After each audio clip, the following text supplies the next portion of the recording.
রাত ২টা, পুরো গ্রাম ঘুমিয়ে, শুধু একটা ছোট ঘরে জ্বলছে একটা ১০০ ওয়াটের বাল্ব।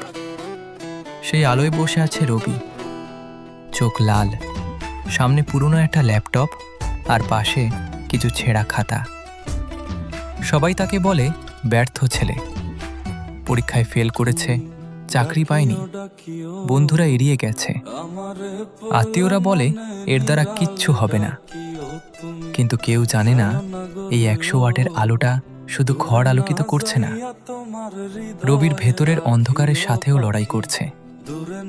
প্রতিদিন রাতে সে বসে শেখে, ভিডিও দেখে, নোট বানায়, নতুন কিছু করার চেষ্টা করে।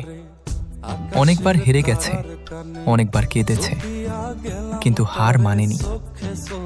একদিন হঠাৎ করে কিছুই বদলায় না, কিন্তু ধীরে ধীরে তার বানানো ছোট ভিডিওগুলো মানুষ দেখতে শুরু করলো।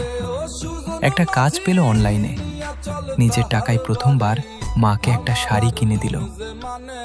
সেদিন সেই একই ১০০ ওয়াটের বাল্বের নিচে সে চুপচাপ বসেছিল, কিন্তু আজ তার চোখে জল ছিল না, ছিল একটা হাসি। কারণ আজ কেউ তাকে ব্যর্থ বলে না, আজ সবাই বলে ওই ছেলেটা একদিন হেরে গিয়েও থামেনি।